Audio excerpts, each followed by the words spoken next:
Hey friends, it's John, and I'm back again with Mr. Joura from the North Carolina Arboretum. He's down working with the Black Creek Study Group this cold Saturday in February. So welcome back, Arthur. You brought back a familiar face.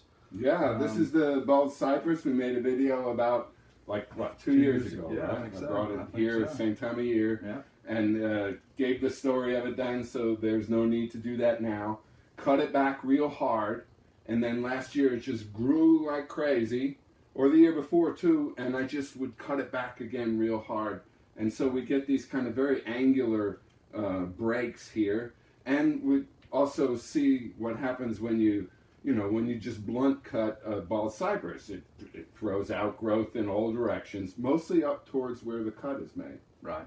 So, feeling my way along, and just let it grow, build some size, push it back real hard. So I'm going to go through another session of reordering this, thinning it out, giving it some sense. Yeah, and to me, this thinning out, or this part of it is an essential part in developing nice trees, because this is where you're building your choices when you actually get down to wiring and stuff. So, what are your thoughts? What do you think? What direction do you think you're headed with this tree? I mean, obviously we have the angular cuts now, but what does the future hold? Well, I think more of the same. Yeah. I would like to grow this more by that cut and grow technique than by wiring.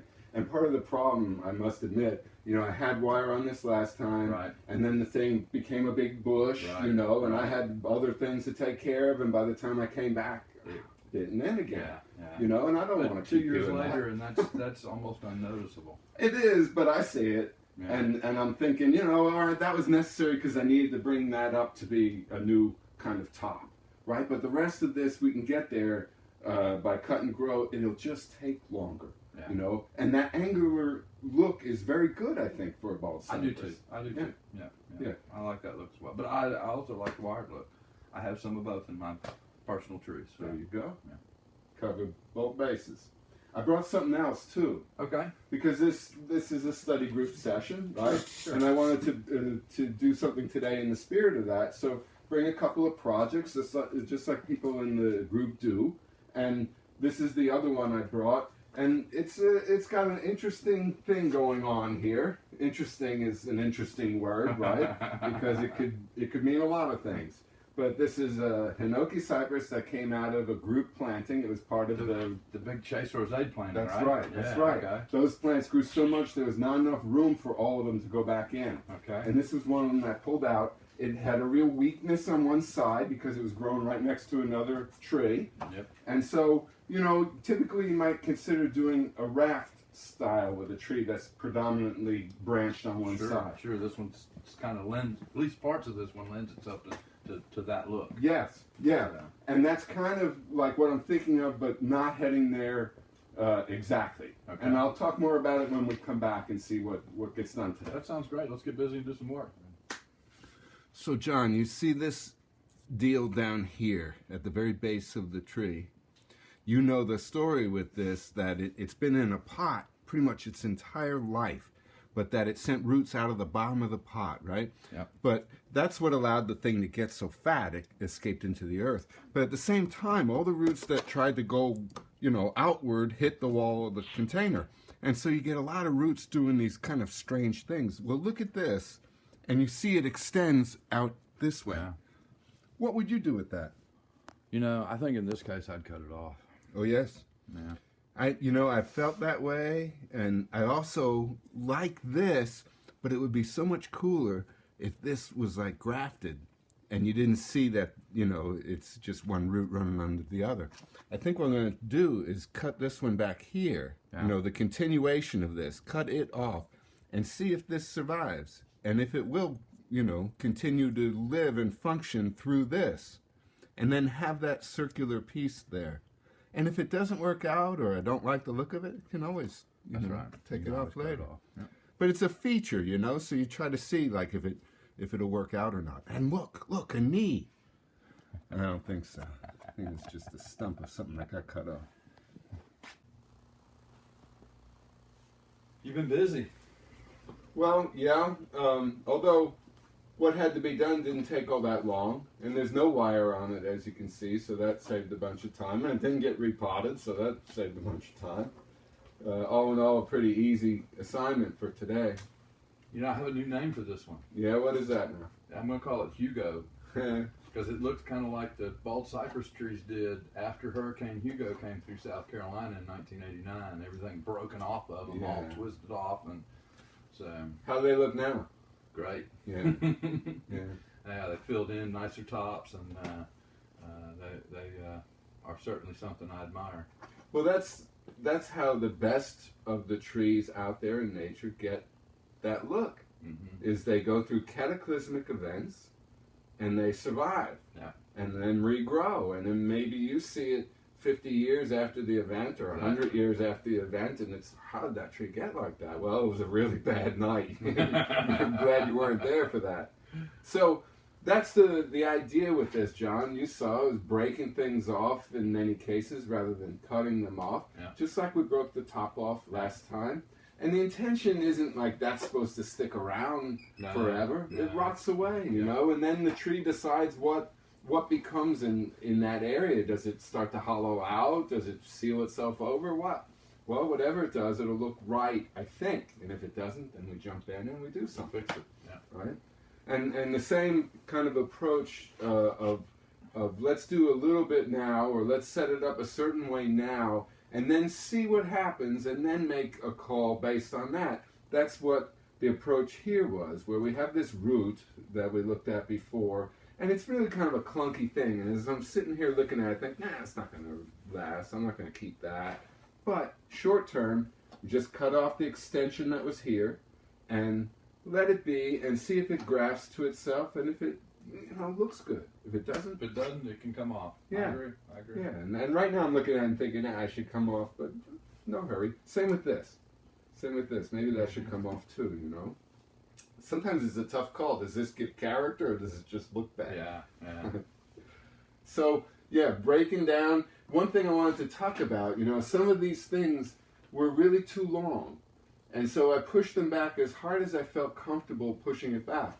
So, for example, this is rather too long still, but I'm reluctant to cut it here because I like that piece for now, right? And we'll get other sprouts off of it, and maybe we get a sprout somewhere that after a few years we can cut back to it and bring the thing in back that way. Part what we're looking at is always the future, what happens, down the road, but we want to not cringe every time we look at it today. I'm kind of working on it step by step by step, and no real due date, like I've got to have this ready in time for the show next month. So it's not nice about having a lot of trees, because it's easier to do that. Sometimes I think when you have just a few trees, where we want to develop the tree right now, but when you have a lot of trees, you can certainly let nature take its course a little bit more. Maybe not nature take its course, but let the tree develop over time and build that character of being in a pot for a long time. It is nature taking its course, I think, because, when you're being neglectful, like not pruning it, well, what's in charge at that point? It's just the natural inclination of the plant to produce stuff. And so, it's nature doing its thing, and then you come back and have some say about it, and then, maybe let it regrow, and back and forth. So it's not really chaos. I don't understand what you're talking about. But, I'm happy with it now, and it probably won't get much attention this year. Again, it'll get repotted. I'm going to repot it, but I'm going to wait until I see it start to push new growth. And then, it's got to go into a much more shallow profile container. So that's how big do you see the canopy eventually on this? Yeah, I don't know. When I look at it, I think the extension it has now is probably as much as I would hope to see. But naturally, to get to this, ultimately, this will have to be pushed in a little bit more. Right. It just doesn't have to happen today, No. It does not have to happen today. We can work and see what develops and then cut back to something that perhaps isn't even there yet. So you made an interesting statement today that when you were working on this, we were talking about wiring and things, and I think I'm going to be interested to watch the development of this tree. as I don't think you plan to do much wiring to it. I'd like not to, but you know, maybe some of the fine things get wired. Yeah. But in terms of this, that kind of look you get through cutting and growing, cutting and growing. And we've noted that in nature, a lot of the bald cypress have that very angular look. And I don't know if it's because they break apart in storms like Hugo frequently and then regrow, or what is the cause of that. But you'll see that very angular look to bald cypress frequently. Yep, I agree. Let's look at the other one. All right. All right, so here's the Hinoki you worked on today. I resisted earlier, Arthur, but I'm going to go ahead and ask, what's the bag? It's a weight. You know that. It's a weight, right? The idea is to try, this was pretty straight, and I really wanted to see if I could get a little bit of a bend in it. I don't know that it's been all that successful, but then again, I've got time yet. The bag doesn't have much time, though. It's getting no, it's pretty thin. I'm afraid it's going to fall apart. Yeah. But what I found was when I put the weight way down here on this end to kind of bend it that way, well, it started yanking up at the roots. So you had to the chopstick or the bamboo. Right. So one sits right here to keep the trunk from going any lower, and then this one goes over the top to keep the roots from yanking into the ground. Certainly. So it's makeshift. I'm sure there's a better way to do it, but this worked fine, so that's how I did it. No wire today, just a thin out job. That's all. You spent about 3 times as long pruning this as you did on the bald cypress strip. Yeah, they get so dense, and then you got to go in and try to find where things are and pick your way through there. But I like the arrangement of it, and the idea here, John. I mentioned before that sometimes a tree like this will end up being a raft. Well, this isn't a raft because this would have to be like in the ground or laying on the ground at least, right?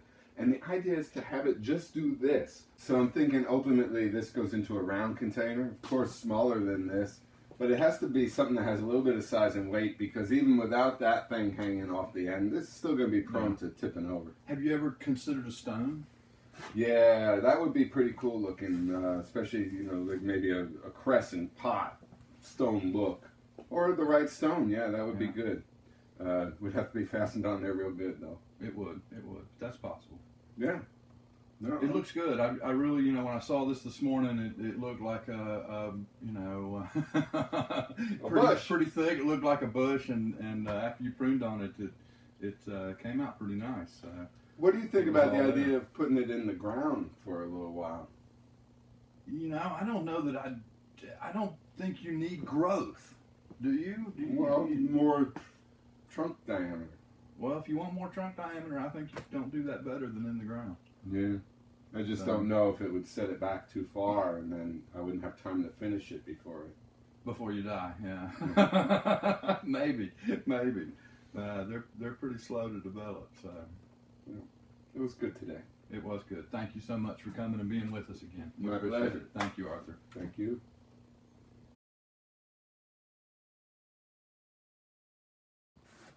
Crap, you think we ought to throw it again? That's probably enough. It doesn't look bad the way it is. Jeez. That looks pretty good. I don't want it to look too worked, Yeah, it shouldn't look too worked. Besides, this is chaos style, isn't it? Naturalistic. Okay.